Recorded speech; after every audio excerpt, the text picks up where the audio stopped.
गणानान्त्वा गणपतिगुं हवामहे कविं कवीनामुपमश्रवस्तमं ज्येष्ठराजं ब्रह्मणां ब्रह्मणस्पत आनशृण्वन्नोतिभिः सीदसादनं प्रणो देवी सरस्वती वाजेभिर्वाजिनीवती धीनामवित्र्यवतु गणेशाय नमः सरस्वत्यै नमः श्रीगुरुभ्यो नमः हरिः ओम शांति शांति शांतिः। ఏసిటీ వారి ఓం ఛానల్ ద్వారా ప్రసారమవుతున్న భారతీయ సంస్కృతి వైభవ కార్యక్రమానికి స్వాగతం, శుభ స్వాగతం. ఇవాళ ఆషాఢ శుద్ధ త్రయోదశి ఆదివారం. ఈ ఆషాఢ మాసంలో ప్రత్యేకత ఏమిటంటే ఇంకొక 2 రోజుల్లో మహాషాఢి ఆషాఢ పూర్ణిమ పర్వదినోత్సవం వస్తుంది. ఈ ఆషాఢ పూర్ణిమ పర్వదినోత్సవాన్ని గురు పూర్ణిమ అని కూడా చెప్తుంటాం. పరమ గురువు మనకి ఋగ్వేదం, యజుర్వేదం, సామవేదం, అధర్వణ వేదం, ఆ విధంగా 4 వేదాలు విశ్లేషణ చేసి విభజించి అందించినటువంటి మహానుభావుడు వేదవ్యాస భగవానుడు. ఆయన అవతరించిన పవిత్ర దినం, పరమ పవిత్ర పుణ్య దినోత్సవం ఈ మహాషాఢి గురు పూర్ణిమ.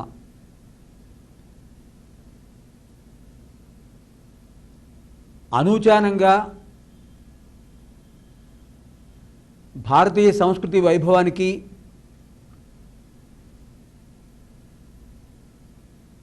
మూల కారణమై 4 వేదాలు, 108 ఉపనిషత్తులు,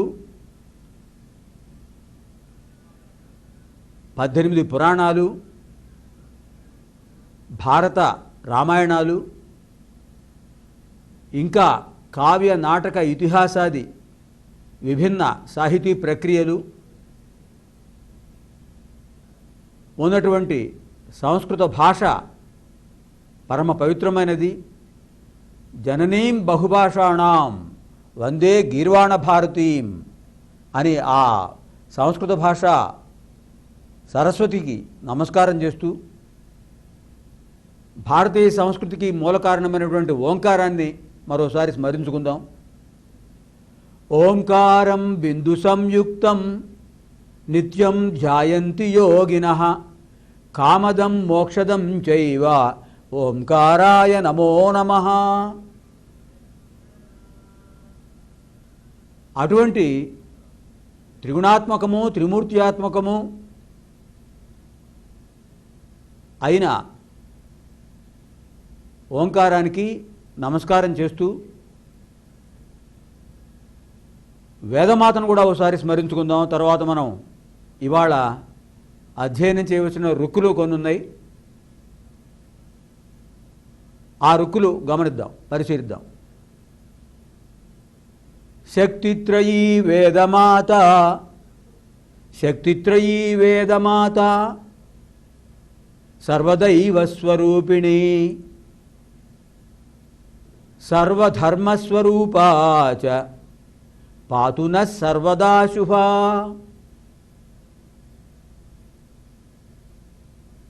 ఇచ్ఛాశక్తి, జ్ఞానశక్తి, క్రియాశక్తి స్వరూపిణైనటువంటి సర్వదైవస్వరూపిణి అయినటువంటి ఆ వేదమాత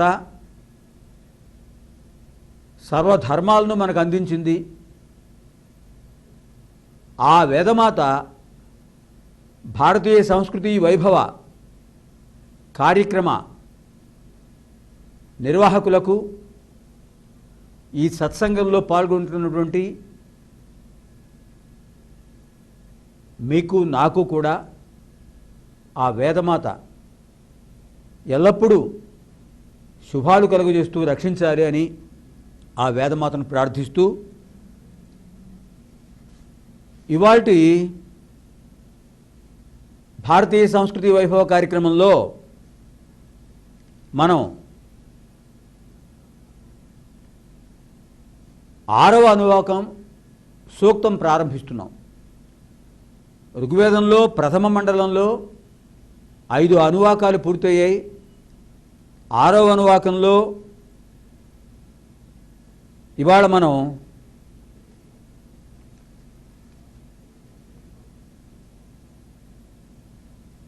మహానుభావుడైనటువంటి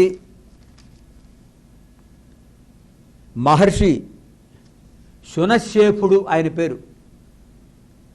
ఆ శునశ్శేఫుడు అనే మహర్షి అజీగర్త మహాముని యొక్క కుమారుడు. అజీగర్త మహాముని కుమారుడైనటువంటి శునశ్శేఫుడు దర్శించిన మంత్రాలు ఇవాళ మనం అధ్యయనం చేయవలసినవి. ఈ అజీగర్త పుత్రుడైనటువంటి శునశ్శేఫుడు దర్శించిన మంత్రాలు 25వ మంత్రం ప్రారంభించి 30వ మంత్రం వరకు కూడా ఈ మంత్రాల్లో ఆ మహర్షి ప్రజాపతిని గురించి, సవితృదేవుణ్ణి గురించి, వరుణదేవుడు, అదేవిధంగా అశ్విని దేవతలు,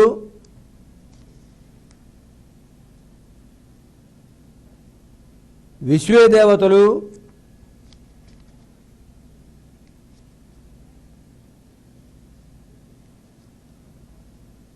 మొదలైన దేవతలను గురించి, వీళ్లతో పాటు ఇంద్ర, అగ్ని, వాయుదేవులు ఆ మహానుభావులతో కలిసి ఈ దేవతలందరూ యాజన ప్రక్రియలో ఎలా పాల్గొంటున్నారు, వారి యొక్క అనుగ్రహం మనకు ఏ విధంగా అందిస్తున్నారు అని ఈ అజీగర్తుడు మనకు చెప్పినటువంటి విశేషాంశాలు, ఆయన దర్శించిన మంత్రాల యొక్క విశేషాంశాలు మనం ఇవాళ తెలుసుకోవాలి. ఈ అజీగర్త మహాముని యొక్క కుమారుడే శునశ్శేఫుడు. వాల్మీకి రామాయణం బాలకాండలో ఈ శునశ్శేఫుడు యొక్క వృత్తాంతం పేర్కొన్నారు. అదేవిధంగా ఋగ్వేదంలో ఉన్నటువంటి ఐతరేయ బ్రాహ్మణంలో కూడా మనకు ఈ శునశ్శేఫుడు యొక్క వృత్తాంతం చెప్పారు. ఈ శునశ్శేఫుడు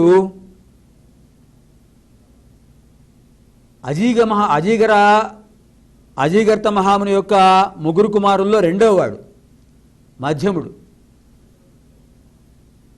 ఈ అజీగర్తుడి యొక్క కుమారుల్లో ప్రథముడు తండ్రికి ఇష్టుడు, తృతీయుడు అంటే మూడవ కుమారుడు తల్లికి ఇష్టమైనవాడు, మధ్యలో ఉన్నటువంటి ఈ శునశ్శేఫుడు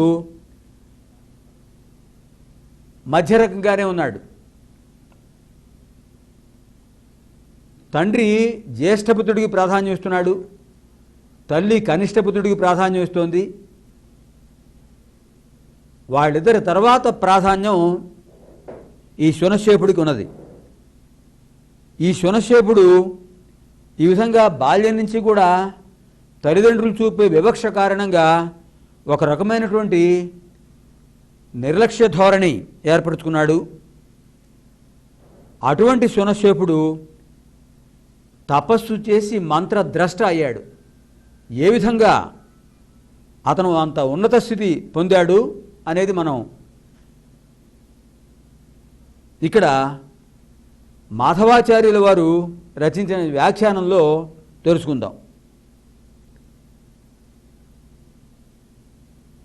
ఈ 6వ అనువాకంలో మనకి 25వ సూక్తం నుంచి 30 సూక్తాల వరకు ఉన్నటువంటి ఈ మంత్రాలను శునశ్శేపుడు ఏ విధంగా దర్శించి మంత్రద్రష్ట అయ్యాడు,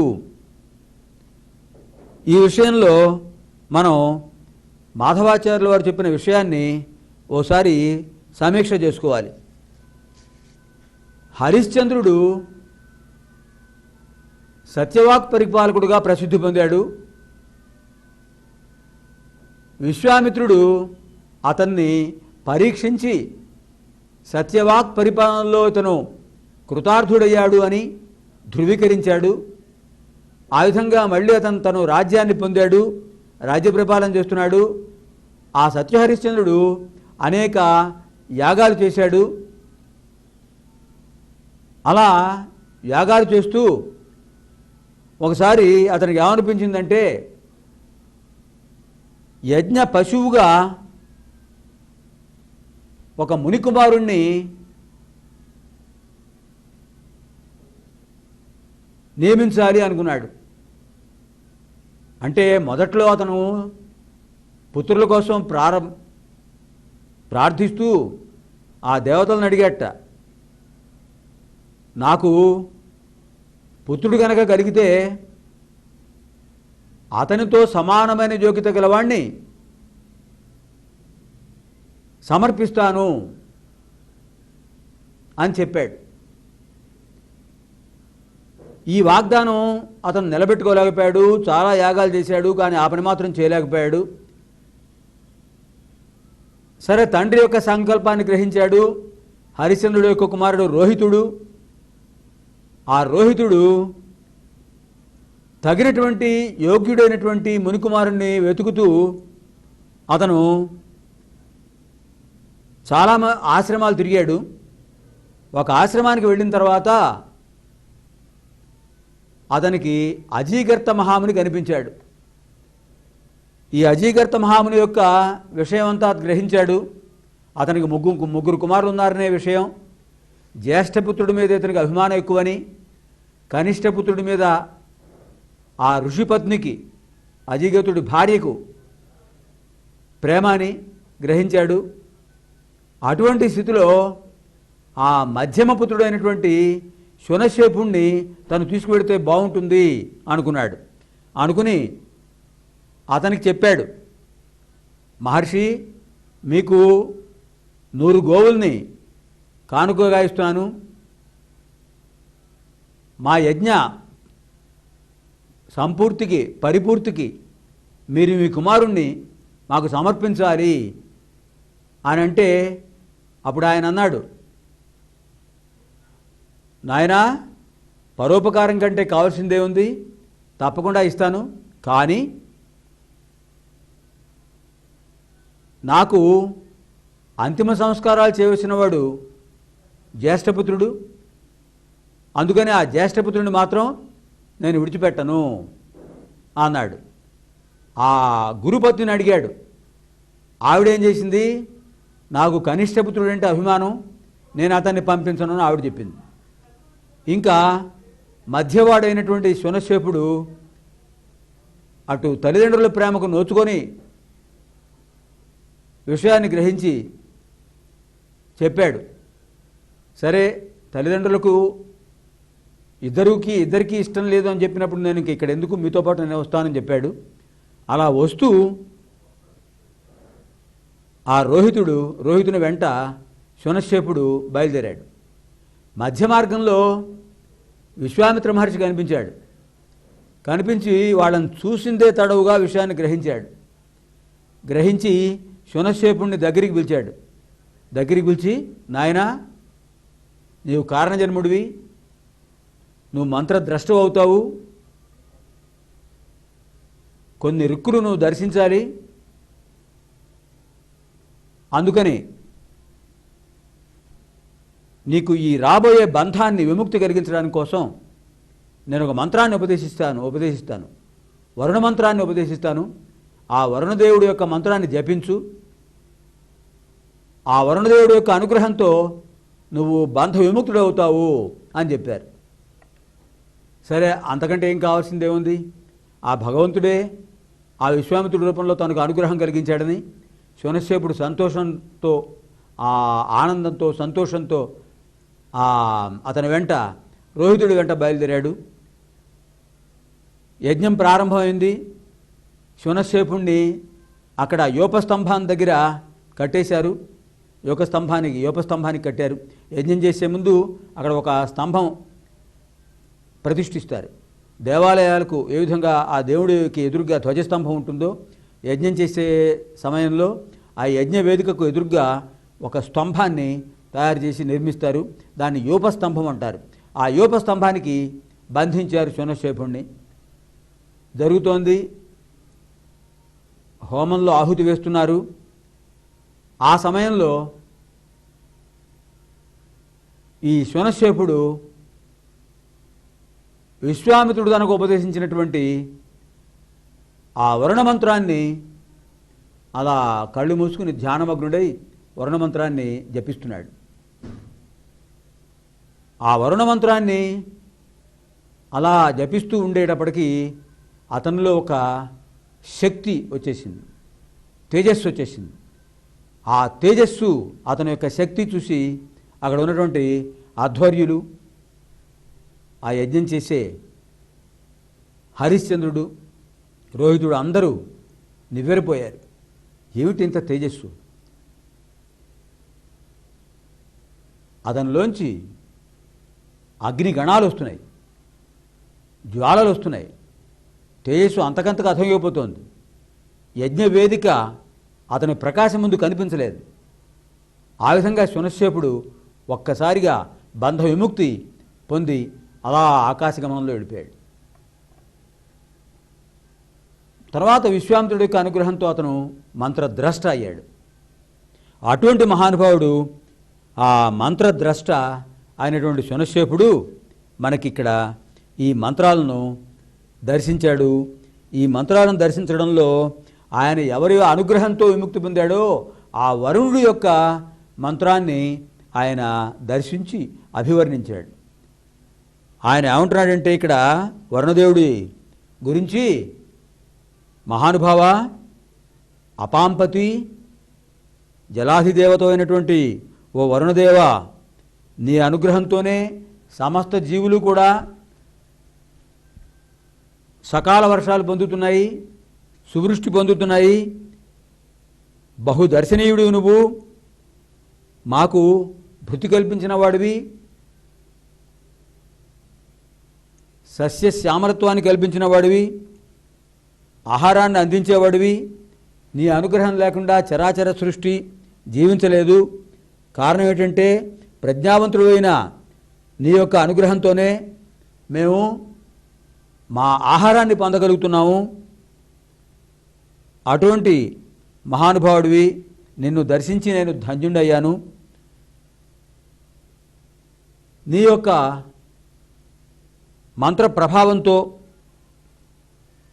భూలోకంలో జీవులందరూ కూడా మంచి ఉన్నత స్థితిని పొందుతారు అని ఆ వరుణుడికి నమస్కారం చేసి, నీ యొక్క అనుగ్రహం వల్లనే మాకు ఎటువంటి బంధాలు ఉండవు. వరుణుడి యొక్క చేతిలో పాశం ఉంటుంది. పాశం అంటే తాడు.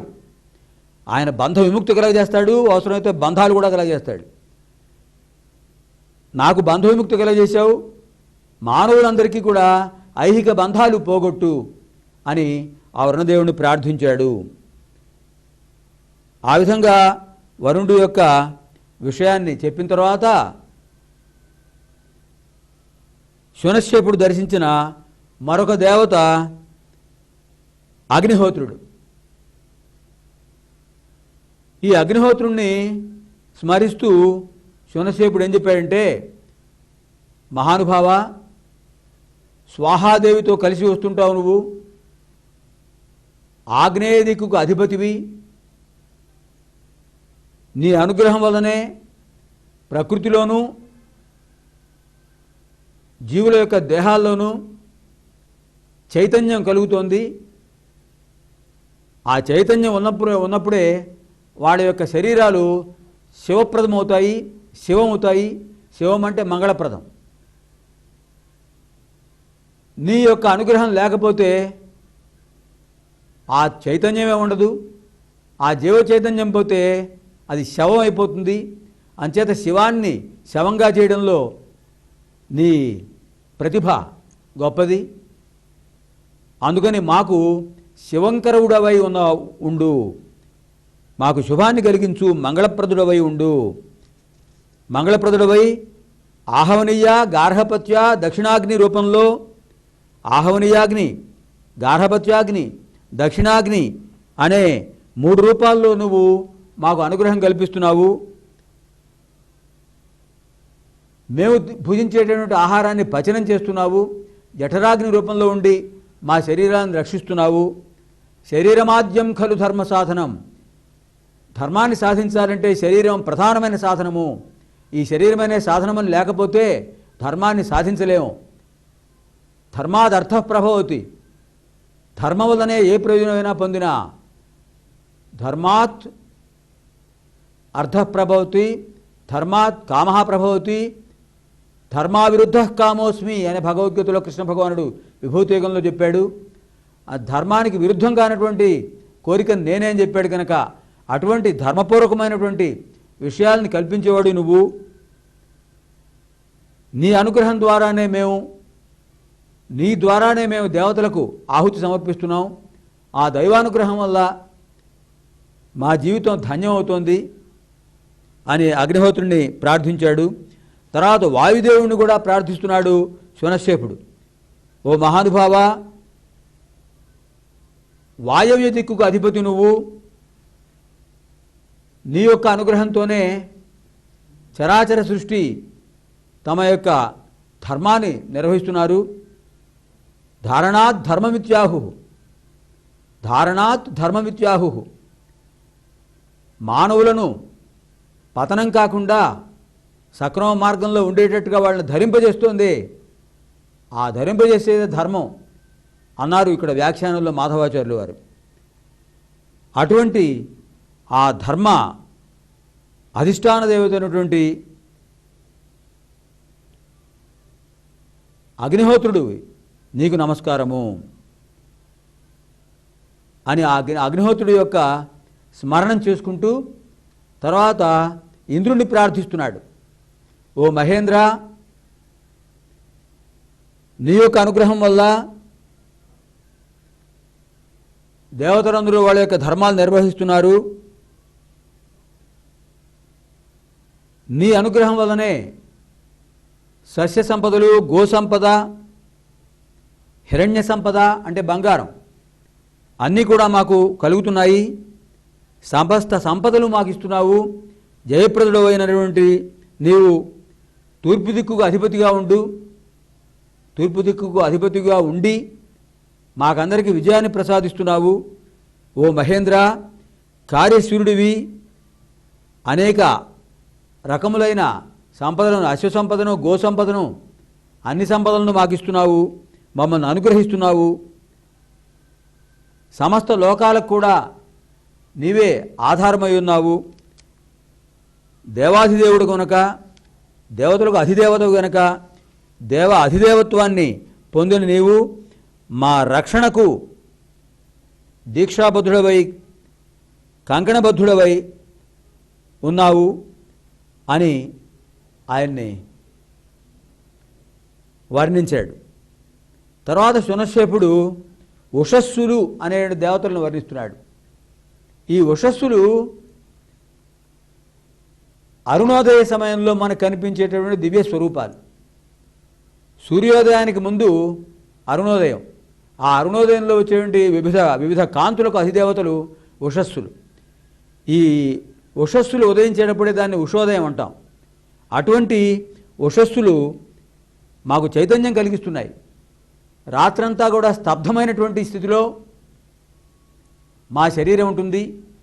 జ్ఞానేంద్రియాలు కర్మేంద్రియాలు అన్నీ స్తబ్దమైన జడీభూతమైన స్థితిలో ఉంటాయి.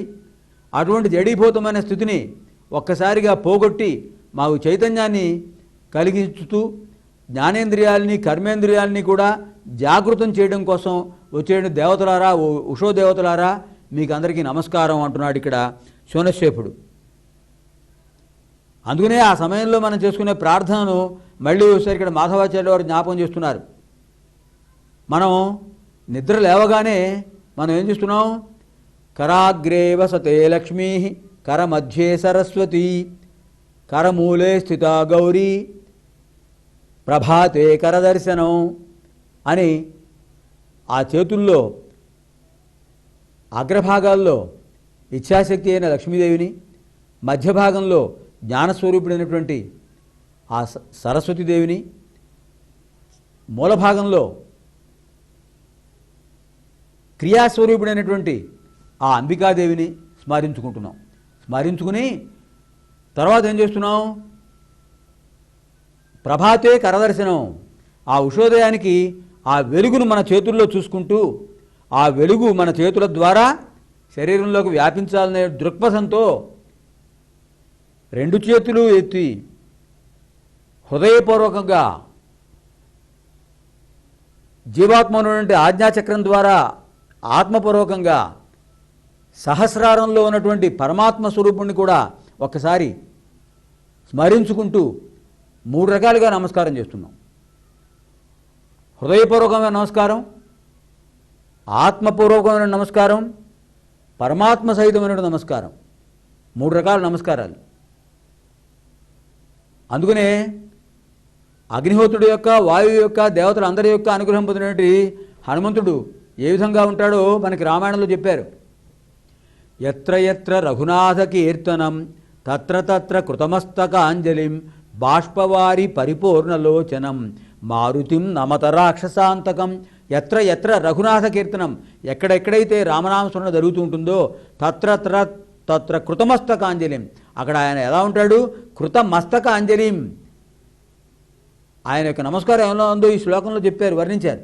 కృత మస్తక అంజలి, మస్తక శిరస్సు మీద కృత అంజలి, అంజలిబద్ధుడై ఉన్నాడు ఆయన. ఎక్కడైతే పరమాత్మ చిహ్నమైనటువంటి సహస్రార చక్రం ఉందో ఆ సహస్రార చక్ర మధ్యంలో ఎక్కడైతే బ్రహ్మరంధ్రం ఉందో ఆ సహస్రార చక్రంలో బ్రహ్మరంధ్ర స్థానంలో అంజలి ఘటిస్తూ అలా బాష్పవారి పరిపూర్ణలోచనం, ఎప్పుడైతే రామనామాన్ని వింటున్నాడో, రామనామాన్ని స్మరిస్తున్నాడో, ఆ సంఘటనలని జ్ఞాపకం చేసుకుని ఆ రాముడి యొక్క లీలా విలాసాలు బాష్పవారి ఆనంద బాష్పాలు కారుస్తున్నాడు ఆయన. ఆనంద బాష్పాలతో ఆయన లోచనాలు పరిపూర్ణమైపోయాయి. అటువంటి మారుతిం నమత రాక్షసాంతకం, రాక్షసాంతకుడైనటువంటి దుష్ట లక్షణాలు పోగొట్టేటటువంటి ఆ మహానుభావుడిని ఒకసారి స్మరించుకుంటూ నమస్కారం చేద్దాం. ఆ విధంగా మనకి ఇక్కడ ఉషోదయం యొక్క ప్రభావం కనిపిస్తుంది. ఈ ఉషోదయ ప్రభావంలోనే మనం ఇంకొక విషయం కూడా జ్ఞాపకం చేసుకోవాలి. భారతీయ సంస్కృతి వైభవంలో మనం ప్రభాతంలోనూ దినాంతంలోనూ కూడా ఈ శ్లోకం చెప్పుకోవాలని చెప్పుకున్నాం. దినాంతంలో సాయంకాలం సూర్యాస్తమయం అయిపోయింది. సూర్యుడు యొక్క తన కాంతిని ఉపసంహరించుకున్నాడు. తన కాంతిని అగ్నిహోత్రుడికి ఇచ్చేశాడు. ఇక్కడ అగ్నిహోత్రుడికి సమర్పించి వెళ్ళి ఆయన తన కాంతిని ఉపసంహరించుకున్నాడు. ఆ అగ్ని జ్యోతి స్వరూపంలో కనిపిస్తోంది. అంతే దీపాలు వెలిగించగానే అప్పుడు మళ్ళీ ఒకసారి ఆ 2 చేతులు చూసుకోవాలట. చూసుకుని మళ్ళీ ఈ శ్లోకం ఒకసారి స్మరణ చేసుకోవాలి. కరాగ్రే వసతే లక్ష్మీ కరమధ్యే సరస్వతి కరమూలే స్థిత గౌరీ దినాంతే కరదర్శనం అని మళ్ళీ ఓసారి ఆ సాయంకాల సమయంలో ఆ జ్యోతిస్వరూపుణ్ణి చేతుల్లోకి ఆహ్వానించుని దీపం జ్యోతి పరం బ్రహ్మ దీపం జ్యోతిఃపరాయణం దీపేన వ్యావృతో లోకః దీపలక్ష్మి నమోస్తుతే అని ఆ సంధ్యాదీపలక్ష్మికి నమస్కారం చేసి ఆ దీపకాంతిని మనం చేతుల్లో చూసుకోవాలి. ఇది భారతీయ సంస్కృతి వైభవం. అలా చూసుకునేటప్పుడే చేతుల్ని రుద్దుకోవాలన్నారండి. ఎందుకని? రాత్రంతా కూడా జ్ఞానేంద్రియాలు కర్మేంద్రియాలు సుప్తావస్థలో ఉన్నాయి, జడావస్థలో ఉన్న వాటిని ప్రబుద్ధం చేయాలి. ప్రబుద్ధం చేయడం కోసం చేతులు రుద్దుకుంటాం. ఎందుకనంటే ఈ వ్రేళ్ల యొక్క అగ్రభాగాలలో మనకి అన్ని నాడీ కేంద్రాలు ఉన్నాయట. జ్యోతిష్శాస్త్ర రీత్యా మనకి ఏం చెప్పారంటే, ఇక్కడ మాధవాచార్యులు గారు చేసిన వ్యాఖ్యానంలో ఈ సమస్త పంచభూతాలు మన శరీరంలో ఉన్నాయి. పంచభూత సమాహారం మన పాంచభౌతిక దేహం గనక ఆ పంచభూతాలని కూడా మనం ఇలా చేతుల్లో చూసుకోవాలట. చేతుల్లో చూసుకుంటూ ఈ చిటికిన వేలు బుధుడు, అలాగే చూపుడు వేలు అంటే తర్జని అంటాం. ఈ తర్జని ఇది కనిష్ఠిక, ఇది తర్జని గురుడు అంటే ఇది బుధగ్రహానికి సంకేతం, ఇది గురుగ్రహానికి సంకేతం. తర్వాత ఇది అనామిక ఉంగరపు వేలు, ఇది రవి సూర్యుడికి సంకేతం, ఇది మధ్యవేలు శనిగ్రహానికి సంకేతం. తర్వాత ఈ 4 వేళ్ల కింద కుజగ్రహం, ఆ కుజుడికి సంకేతం. ఇది బొటనవేలు కింద ఉబ్బెత్తుగా ఉన్న భాగం ఇది శుక్రగ్రహానికి సంకేతం. ఈ శుక్రగ్రహానికి సరిగ్గా పక్కనే ఉన్నటువంటి భాగం ఇది చంద్రుడికి సంకేతం. ఈ విధంగా 2 చేతుల్లో మనకి 5, 2, 7 గ్రహాలు ఉన్నాయి. రాహుకేతువులు ఛాయాగ్రహాలు, వాటి గురించి మనం స్మరించుకోక్కర్లేదు. మనకి చేతుల్లో 7 గ్రహాలు ఉన్నాయి. బుధుడు జ్ఞాపశక్తి ఇస్తున్నాడు, విద్యాప్రదాత, వ్యాపారకారకుడు కూడా బుధుడే. గురుడు ఏకాగ్రతను అలాగే ఆధ్యాత్మికతను అనుగ్రహించేవాడు గురుడు, బృహస్పతి దేవగురువు. ఇంకా రవి ఆరోగ్యాన్ని ఇచ్చేవాడు. జ్ఞానేంద్రియాలన్నీ కూడా సంస్కరించి జ్ఞానేంద్రియాలను పటిష్టం చేసేవాడు మహానుభావుడు ఈయనే. సూర్య ఆత్మ జగతస్థస్థుషశ్చ, ఆయన నేత్రం. జ్ఞానేంద్రియాలనే ఆయన స్వరూపాలే. ఇంకా సూర్యపుత్రుడు శని పక్కనే ఉన్నాడు, రవిపుత్రుడు, ఆయన కర్మేంద్రియాలకు ప్రతీక. కుజుడు ఆవేగం, ఉద్వేగం, ఆవేశం, రక్త ప్రసరణ, వీటికి కారకుడు. శుక్రుడు కోరికలకు కారకుడు. కోరికలను మితిమించకుండా జాగ్రత్తగా ఉంచుతుంటాడు ఆయన. మితిమీరిన కోరికలకు కూడా ఆయనే కారకుడు. ఇంకా చంద్రుడు సంకల్ప వికల్పాలకు కారకుడు. ఈ విధంగా ఈ అందరినీ ఒకసారి మనం దృష్టిలో పెట్టుకుని వాళ్ళని స్మరించుకుని గ్రహాలన్నింటినీ కూడా, అంతరిక్షంలో ఉన్న గ్రహాలు ఇక్కడ ఉన్నాయి, అంతరిక్షంలో ఉన్న శక్తులు ఈ దేహంలో ఉన్నాయి.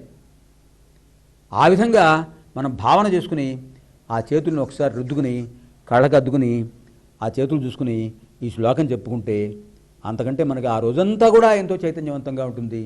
ఇది మన భారతీయ సంస్కృతి వైభవం. ఇంకా మనం ఈ శునశ్శేపుడు చెప్పినటువంటి ఆ మంత్రాల్లో మరో మంత్రం ఏంటంటే ఇక్కడ విశేషం, ఈ మంత్ర విశేషం ఉషస్సుల తర్వాత అశ్విని దేవతలను గురించి చెప్పాడండి ఈ శునశ్శేపుడు. అశ్విని దేవతల గురించి ఇంతకుముందు మధుచంద్రుడు కూడా చెప్పాడు.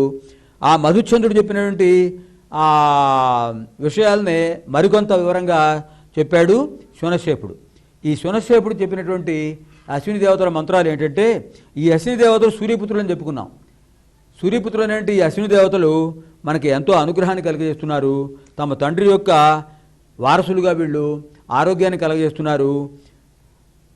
మనకి మానసికమైనటువంటి శారీరకమైనటువంటి స్వాస్థ్యాన్ని, ఆరోగ్యాన్ని కూడా అందిస్తున్నారు అశ్విని దేవతలు. అశ్విని దేవతల యొక్క అనుగ్రహంతోనే మనం ఓషధీనాం పతి అయినటువంటి చంద్రుడి యొక్క అనుగ్రహం కూడా పొందుతున్నాం. ఎందుకంటే చంద్రుడు సూర్యుడి యొక్క ప్రతిఫలం, ఆయన యొక్క ప్రతిస్పందన. అశ్విని దేవతల యొక్క అనుగ్రహంతోనే చంద్రుడిలో ఔషధాన్ని ఉంటున్నాయి, ఓషధీపతి. ఆ చంద్రుడి యొక్క అనుగ్రహంతోనే ఔషధులన్నీ శక్తివంతం అవుతున్నాయి. అలా శక్తివంతమైన ఔషధాలన్నిటి కూడా ఆయుర్వేదం ద్వారా మనకు అందిస్తున్నారు అశ్విని దేవతలు. ఆయుహు వేదం మనకు ఆయుర్దాయాన్ని, చైతన్యాన్ని సక్రమంగా ఉంచి మనం ఆరోగ్యవంతంగా ఉండడానికి చెప్పే మంత్రాలే ఆయుర్వేద మంత్రాలు. ఆయుహు వేదం. వేదాల యొక్క ఉపవేదాలు 4: ఆయుర్వేదం, ధనుర్వేదం, గాంధర్వ వేదం, అర్ధవేదం. అంతే అటువంటి ఆయుర్వేదాన్ని ప్రసాదించిన మహానుభావులు అశ్విని దేవతలు. వాళ్ళ అనుగ్రహంతోనే ధన్వంతరి మనకి ఆయుర్వేదాన్ని ప్రసాదించాడు, ఆయుర్వేద మంత్రాలన్నింటి కూడా ప్రసాదించాడు. అటువంటి అశ్విని దేవతను కూడా స్మరించుకుంటూ, ఇంకా మనం ఇంతకుముందు ప్రారంభంలో చెప్పుకున్నాం, ఇవాళ ఒక ముగ్గురు మహానుభావులని గురించి మనం చెప్పుకోవాలి. మొదటగా ఇంకా మనకి 3వ తారీఖు, జూలై 3వ తారీఖు ఆషాఢ పూర్ణిమ వస్తుంది కనుక ఆషాఢ పూర్ణిమ, గురు పూర్ణిమ, వ్యాస పూర్ణిమ అని కూడా మనం చెప్పుకున్నాం ప్రారంభంలో. ఆ వ్యాస భగవానుడి గురించి ఒకటి మనం స్మరించుకుందాం. ఎందుకంటే మనకి మొత్తం వేద విజ్ఞానం అంతా కూడా ఆయన అందించిందే. ఆయనే లేకపోతే వేద విజ్ఞానం ఎక్కడుంది? ఆ మహానుభావుడు ద్వాపరయుగం యొక్క చివరి భాగంలో ఆయన వేద విభజన చేసి మనకు అందించాడు. ఆయన తండ్రి పేరు పరాశర మహర్షి, తల్లి పేరు సత్యవతి దేవి. పరాశర మహర్షి యొక్క తండ్రి పేరు శక్తి మహాముని, శక్తి మహాముని యొక్క తండ్రి వశిష్ఠుడు.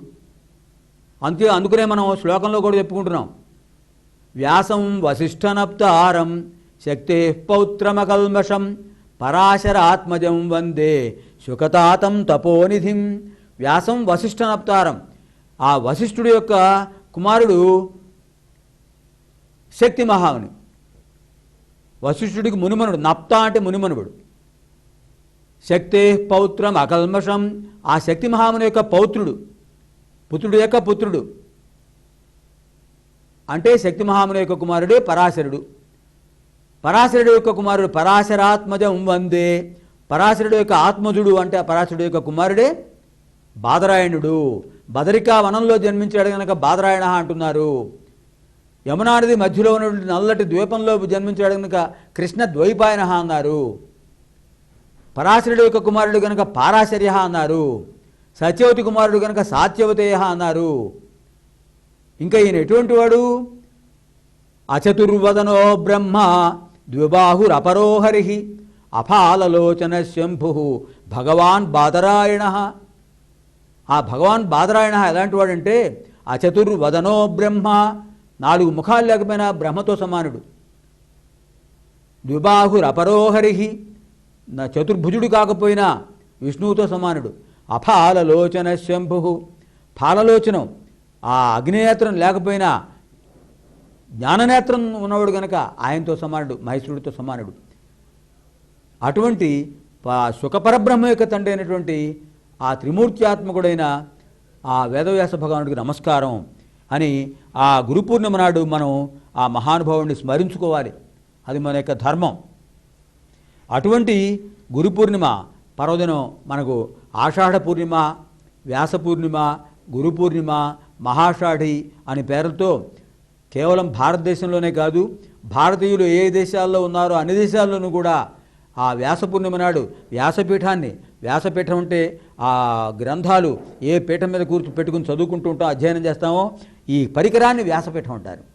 ఆ వ్యాసపీఠాన్ని పూజించి, ఆ వ్యాసపీఠం ముందు ఉన్నటువంటి ఆ వైదిక గ్రంథాలను పూజించి మనకు ఎవరైతే జ్ఞాన ప్రదాత అయ్యారో అటువంటి మహానుభావులకు నమస్కారం చేసి మనం ఒక్కసారి ఆధ్యాత్మిక జ్ఞానాన్ని పునశ్చరణ చేసుకోవాలి. అది గురు పూర్ణిమ నాడు చేసుకునేటువంటి ప్రక్రియ, ఆధ్యాత్మిక ప్రక్రియ. అటువంటి మహానుభావుడు వేదవ్యాసుడు. ఆయన ఎందుకు ఇంత విశిష్టమైనటువంటి వ్యక్తిత్వం పొందాడో మనకి ఇంకో విషయంలో, ఇంకో శ్లోకంలో కూడా చెప్పారండి. అందులో ఏం చెప్పారంటే, వ్యాసుడు మహాభారతాన్ని 1,00,000 శ్లోకాల గ్రంథమైనటువంటి ఆ గ్రంథాన్ని రచించాడు. ఆ 1,00,000 శ్లోకాల గ్రంథం రచించిన తర్వాత దానికి పరిశిష్ట గ్రంథం హరివంశం 25,000 శ్లోకాలతో ఉంది. మొత్తం 1,25,000 శ్లోకాల నుండి బృహత్ గ్రంథాన్ని రచించాడు. ఇంత విశిష్టమైన గ్రంథం ఎక్కడుంది చెప్పండి? అది భారతీయ వైభవంలో విశేషం. అటువంటి మహానుభావుడు వేదవ్యాసుడు. ఆ వేదవ్యాసుడు తన కుమారుడి యొక్క ప్రతిభను గమనించి ఆ సుఖపరబ్రహ్మకు ఇవన్నీ కూడా ఉపనిషత్తులు, బ్రహ్మసూత్రాలు, భగవద్గీత మహాభారతంలో ఉన్న భగవద్గీత ఇవన్నీ కూడా ఆయనకి తన కుమారుడికి బోధించాడు. వేదాలు ఇవన్నీ బోధించి తన శిష్యుడైనటువంటి జైమిని, వైశంపాయనుడు, ఇలాంటి పైలుడు, ఇలాంటి శిష్యుల ద్వారా కూడా 4 వేదాన్ని ప్రచారం చేశాడు. అటువంటి మహానుభావుడు ఆయన. భాగవత గ్రంథం రాసి ఆ భాగవతాన్ని తన కుమారుడు అయిన సుఖపరబ్రహ్మ ద్వారా శాపగ్రస్తుడైన పరీక్షణ్ మహారాజుకు బోధించి వారం రోజుల్లో ఆయనకు మోక్షం ప్రసాదింపజేశాడు వేదవ్యాసుడు. అంత మహానుభావుడు. తనలాంటి శిష్యుల్ని 10,000 మందిని తయారు చేశాడండి ఆ రోజుల్లో. అంచేతన ఆయన్ని ఆ రోజుల్లో కులపతి అనేవాళ్ళట. గురువులకు గురువు ఆయన. అందుకని ఆయన యొక్క జన్మదినోత్సవాన్ని గురు పూర్ణిమ అని పిలుస్తున్నాం. దత్తాత్రేయ పరంపరలో దత్తావతారాలు గురు పూర్ణిమను చాలా విశేషంగా ఘనంగా నిర్వహిస్తారు. దత్తాత్రేయ స్వామి తర్వాత ఆ అంశతో జన్మించిన శ్రీపాద వల్లభులు,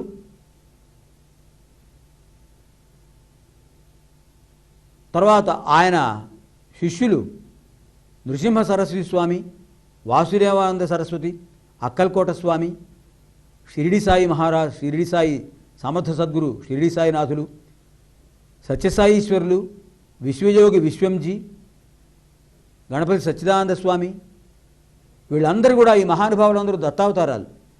ఈ దత్తావతారాల్లో వీళ్ళు ఇటువంటి స్వాములు నిర్వహించే ప్రక్రియ ఏంటంటే గురు పూర్ణిమ చాలా వైభవంగా నిర్వహిస్తారు. ఆ గురు పూర్ణిమ నాడు ఆ మహానుభావుల్ని పూజించి ఆ శిష్యులందరూ కూడా మంత్రోపదేశం పొందిన మంత్రాలను పునశ్చరణ చేసుకుంటూ ఆ గురువు యొక్క అనుగ్రహం పొందుతారు. అది గురు పూర్ణిమ విశిష్టత. అటువంటి వేదవ్యాస భగవానుడికి మరోసారి నమస్కారం చేస్తూ మనం ఇంకొక విషయం గ్రహించాలి.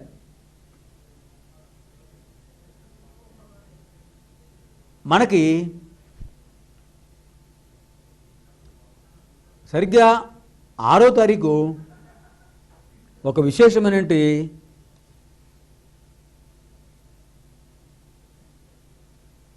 పర్వదినం.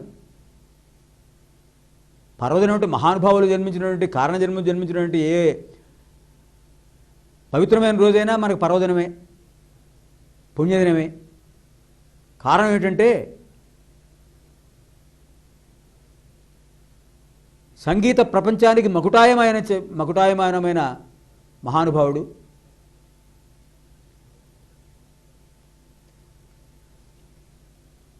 ఆగర్భ సంగీత విద్వాంసుడు, ప్రపంచ ప్రఖ్యాత శాస్త్రీయ సంగీత అభిజ్ఞుడు, మహావాగ్గేయకారుడు, అపర సరస్వతి, మరో త్యాగరాజస్వామి, మరో అన్నమాచార్య, ఈ విధంగా ఎన్నో. ఆయనను వరించని బిరుదు లేదు, ఆయనను సన్మానం చేయని విశ్వవిద్యాలయాలు లేవు, ఆయన్ను గౌరవించని రాష్ట్ర ప్రభుత్వాలు లేవు, ఆయన యొక్క గాన మాధుర్యాన్ని విని పులకించని దేశాలు లేవు. అటువంటి కారణజన్ముడు మహానుభావుడు, కళాప్రపూర్ణ, పద్మవిభూషణ, ఆచార్యులకు ఆచార్యుడైన సంగీత మహోపాధ్యాయ మంగళంపల్లి బాలమురళీకృష్ణ గారు. ఆయనకి నమస్కారం. మహానుభావులు ఆయన, ప్రాతస్మరణీయులు, చిరస్మరణీయులు. ఆయన జూలై 6వ తారీఖు 1930 నాడు కారణజన్ములుగా అవతరించారు. 1930 జూలై నెల 6వ తారీఖు. ఆ మహానుభావుల యొక్క జన్మ సంగీత ప్రపంచానికి ఒక పర్వదినం. ఆయన యొక్క ప్రభావం పడినటువంటి విద్వాంసులు లేరు, ఇది అతిశయోక్తి కాదు. ఆ మహానుభావుల యొక్క సాధికారికమైనటువంటి సంక్షిప్త జీవిత చరిత్రను మరో చరిత్రకారుడు రచించాడు. ఆయన మహానుభావుడు, సామాన్యుడు గాడు. వృత్తిరీత్యా ఒక ఇంజనీర్ అయినప్పటికీ కూడా ప్రవృత్తిరీత్యా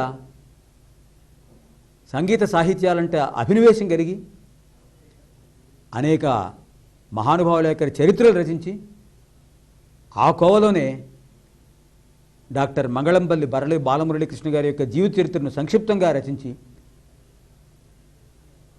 మురళీమాధురి అనేటువంటి పేరుతో ఆయన గ్రంథం రచించారు. ఆయన అటువంటి విశేషమైనటువంటి మహానుభావులు ఆ మురళీమాధురి గ్రంథ రచయిత వి బందా గారు. ఆయన ఆ మహానుభావుల గురించి సంక్షిప్తంగా జీవిత చరిత్ర రాసి సాధికారికంగా రచించి మనకి అందించినటువంటి వి బందా గారు కూడా మనకు చిరస్మరణీయులు, ప్రాతస్మరణీయులు కూడా.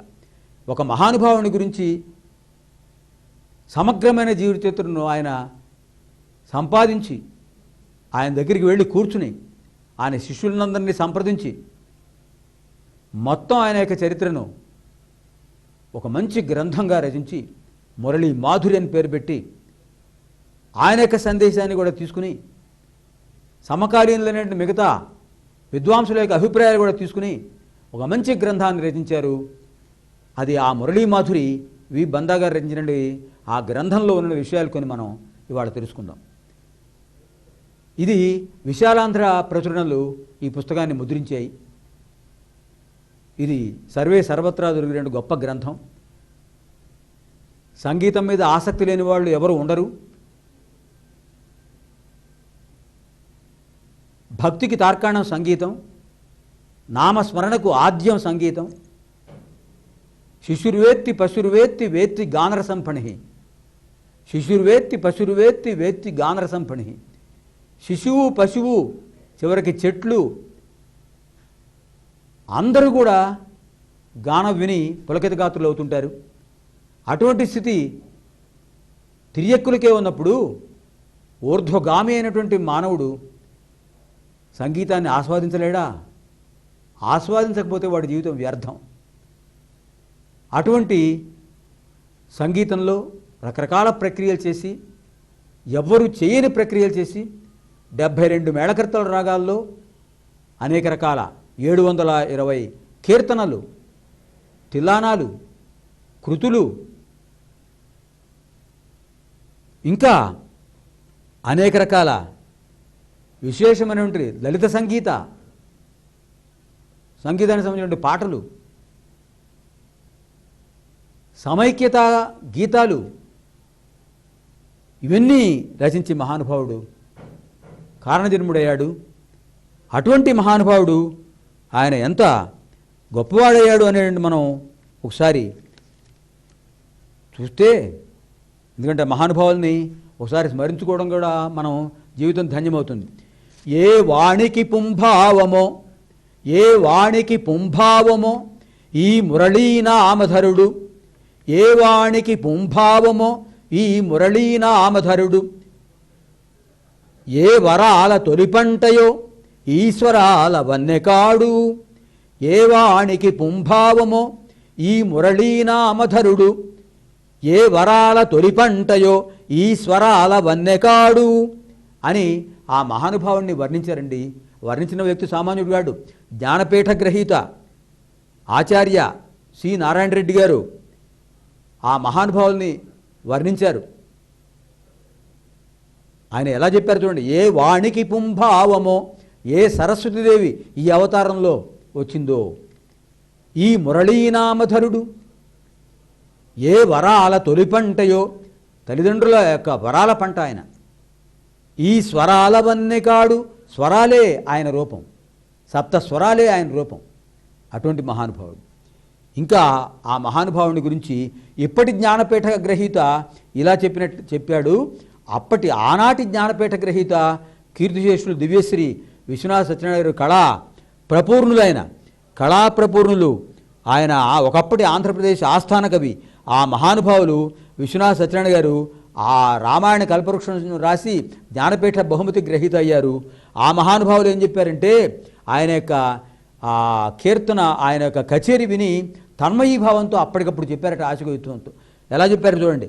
మురళి నిజముగా వినలేదు ముందు మేము, మురళి నిజముగా వినలేదు ముందు మేము, మరల వినుచుంటిమీనాడు మురళిరవము.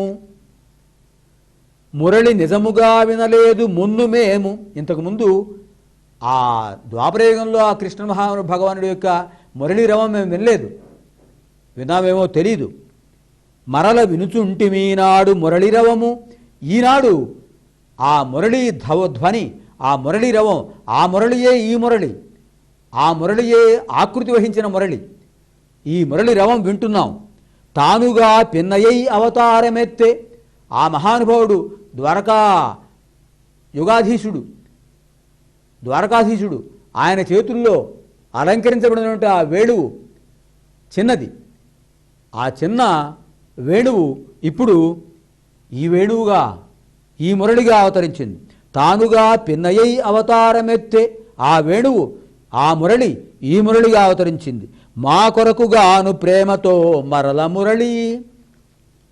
మురళి నిజముగా వినలేదు మున్ను మేము, మరల వినుచుంటిమీనాడు మురళిరవము.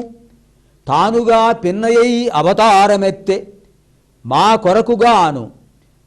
కొరకుగాను ప్రేమతో మరల మురళి. ఆ మురళి, ఆ కృష్ణ భగవానుడి చేతిలో ఉన్న మురళి మా కోసం ఇప్పుడు ఈ శతాబ్దంలో మాకు సమకాలికుడుగా మురళిగా అవతరించాడు, మా అదృష్టం అని ఆనాటి జ్ఞానపీఠ గ్రహీత వర్ణించాడంటే ఎంత కారణజన్ముడు చూడండి మహానుభావుడు. ఆయన యొక్క తండ్రి గారు పట్టాభిరామయ్య గారు. ఆయన కేవలం గాత్ర విద్వాంసుడే కాదండి, మృదంగం, వయలిన్, కంజిరా, తంబూరా, అలాగే హార్మోనియం, ఇలాంటి అన్ని రకాల వాద్య సంగీతంలో కూడా నిపుణుడైన మహానుభావుడు. సాక్షాత్తు త్యాగరాజస్వామి యొక్క ప్రశిష్యుల్లో ఆయన ఒకడు. త్యాగరాజస్వామి యొక్క మేనలుడు, ప్రథమ శిష్యుడు మానాంబు చావుడు వెంకట సుబ్బయ్య గారు అంటారు ఆయన. ఆ మహానుభావుడి యొక్క ప్రశిష్యుల్లో, ఆయన శిష్యుల్లో ఆచార్య సుసర్ల దక్షిణామూర్తి శాస్త్రి గారు ప్రముఖులు. ఆ సుసర్ల దక్షిణామూర్తి శాస్త్రి గారి యొక్క శిష్యుల్లో ప్రసిద్ధి పొందిన వాళ్ళు పారుపల్లి రామకృష్ణయ్య పంతులు గారు, మంగళంపల్లి పట్టాభిరామయ్య గారు మహానుభావులు. ఆ పట్టాభిరామయ్య గారి కుమారుడే మంగళంపల్లి మురళీకృష్ణ గారు. చిన్ననాడు తల్లిదండ్రులు పెట్టినటువంటి పేరు మురళీకృష్ణ. ఆ మహానుభావుడు. తల్లిగారు సూర్యకాంతమ్మ గారు, ఆవిడ ఆగర్భ విద్వాంసురాలు, గొప్ప వీణా విద్వాంసురాలు. ఆవిడ గాంధేయవాది. ప్రతిరోజు నమస్కారం చేసేదిట. మా దేశానికి స్వాతంత్రం ఇప్పింది స్వామి అని భగవంతుడిని ప్రార్థించేదిట రోజు. చిరికి సమయాల్లో నూలు వడికేది రాట్నం మీద. అటువంటి గాంధేయవాది ఆ మహానుభావుల యొక్క వరపుత్రుడైన. ఆవిడ వీణా విద్వాంసురాలు, గాత్ర విద్వాంసురాలు. ఆవిడ యొక్క తండ్రి ప్రయాగ రంగయ్య గారు ఆనాడు వాగ్గేయకారుల్లో ప్రముఖులు. ప్రయాగ రంగయ్య గారు వాగ్గేయకారుల్లో ప్రముఖుడు ఆనాడు. మరి ఇటు మాతామహులు, ఇటు పితామహులు అందరు కూడా విద్వాంసులే. పట్టాభిరామయ్య గారి తండ్రి గారు కూడా సంగీత అభినవేశం గలవారు. అటువంటి మహానుభావుల యొక్క వరపుత్రులు ఈ మహానుభావుడు. 82 ఏళ్ల వయస్సులో ఇప్పటికీ కూడా 8 ఏళ్ల వయస్సులో ఆయన కచేరీ చేసినప్పుడు ఏ విధంగా గమకాలు, రాగాలాపన, తానం, పల్లవి ఎంత మధురంగా ఉలికించాడో ఇప్పటికీ కూడా అంత మాధుర్యాన్ని తన్మయీభావంతో ఇస్తున్నాడు. ఒక పాటను తన్మయంతో గాయకుడు పాడితే మనం తన్మయులవుతాం. ఆ తన్మయీభావం ఆయనకుంటే మనకు వస్తుంది. ఒక పాటతో మంత్రముగ్ధుల్ని చేసి మనసును ప్రశాంతపరచి ఒక ఆధ్యాత్మిక లోకంలోకి పంపించే మహానుభావుడు. ఆ బాలమురళీ గారి తత్వాలు వింటుంటే మనల్ని మనం మర్చిపోతాం. అటువంటి మహానుభావుడు. తమిళనాడులో జీవి అయ్యర్ గారు మంచి పౌరాణిక చిత్రాలు ఆయన నిర్మించిన గొప్ప చలనచిత్ర దర్శకులు, నిర్మాత. ఆ జీవి అయ్యర్ గారు ఆదిశంకరాచార్య, రామానుజాచార్య, మధ్వాచార్య చిత్రాలు 3 నిర్మించారు, దర్శకత్వం వహించారు. అందులో ఆదిశంకరాచార్య ప్రప్రథమంగా తీసినటువంటి సంస్కృత చలనచిత్రం సంస్కృత భాషలో నిర్మించబడిన ఆ చిత్రానికి సంగీత దర్శకులు, నేపథ్య సంగీతం అందించిన వారు మహానుభావులు బాలమురళీకృష్ణ గారు. అదే కాదండి, రామానుజాచార్య, మధ్వాచార్య ఆ 3 చిత్రాలు కూడా ఈయన సంగీత దర్శకత్వం. అనేక రకాల తమిళ, తెలుగు, కర్ణాటక, కన్నడ చిత్రాలన్నిటికీ కూడా, మలయాళ చిత్రాలకు కూడా ఆయన సంగీత దర్శకత్వం వహించారు, నేపథ్య సంగీతం వహించారు. నారద పాత్రను పోషించారు, జీవం పోశారు. ఒక సంగీత విద్వాంసుడి పాత్రను కన్నడ చిత్రంలో నటించారు. ఎన్నో చిత్రాలకు నేపథ్య సంగీతం, శాస్త్రీయ సంగీతాన్ని సమకూర్చారు. ఆకాశవాణి విజయవాడ, మద్రాసు, హైదరాబాదు కేంద్రాల్లో కొత్త కొత్త ప్రక్రియలు చేపట్టారు. విజయవాడ ఆకాశవాణి కేంద్రంలో భక్తిరంజని కార్యక్రమాన్ని మొట్టమొదటిగా ప్రారంభించిన వారు ఆయనే. ఆ విధంగా ఎక్కడైనా కూడా ఆయన ప్రతిభ అలాగే కనిపిస్తుంటుంది. ఆయన, ఆ మహానుభావుడు తూర్పుగోదావరి జిల్లా రాజోలుకు సమీపంలో ఉన్నటువంటి మాతామహుల ఇంట్లో జన్మించారు. సరిగ్గా జూలై నెల 6వ తారీఖు 1930. ఆయన జన్మించిన 13వ రోజున మాతృవియోగం అయింది.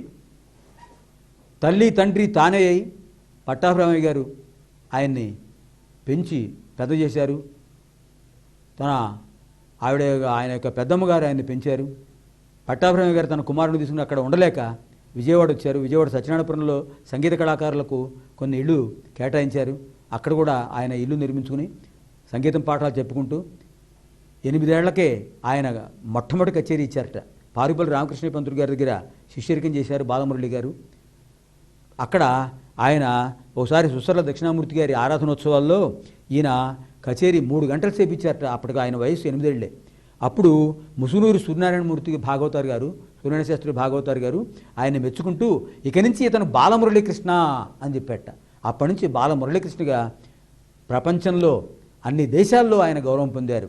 అన్ని విశ్వవిద్యాలయాలు కళాపురపున బిరుదు ఇచ్చాయి, డాక్టరేట్ ఇచ్చారు. అన్ని పీఠాలు, మఠాలు కూడా ఆయన ఆస్థాన విద్వాంసులుగా గౌరవించారు. అనేక దేవీ దేవతా స్తోత్రాలు రచించారు. 28,000 కచేరీలు చేశారండి మహానుభావుడు. ఆయనకు ఒకసారి నమస్కారం చేస్తూ ఆ మహానుభావుల యొక్క ఆ కీర్తన చేత, ఆయన సంస్మరణ చేత మన జీవితం కూడా ధన్యమవుతుంది. ఓ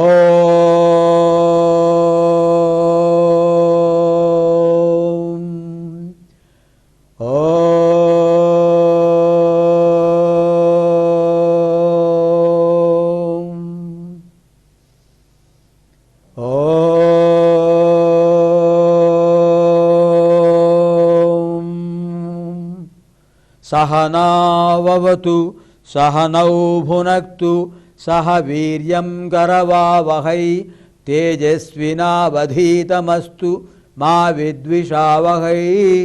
ఓం శాంతి శాంతి శాంతి. స్వస్తి ప్రజాభ్యః పరిపాలయంతాం న్యాయేన మార్గేణ మహీం మహిషాః. గోబ్రాహ్మణేభ్యః శుభమస్తు నిత్యం. లోకాః సమస్తాః సుఖినో భవంతు. అసతో మా సద్గమయ తమసో మా జ్యోతిర్గమయ మృత్యోర్మా అమృతం గమయ. ఓం శాంతి శాంతి శాంతి.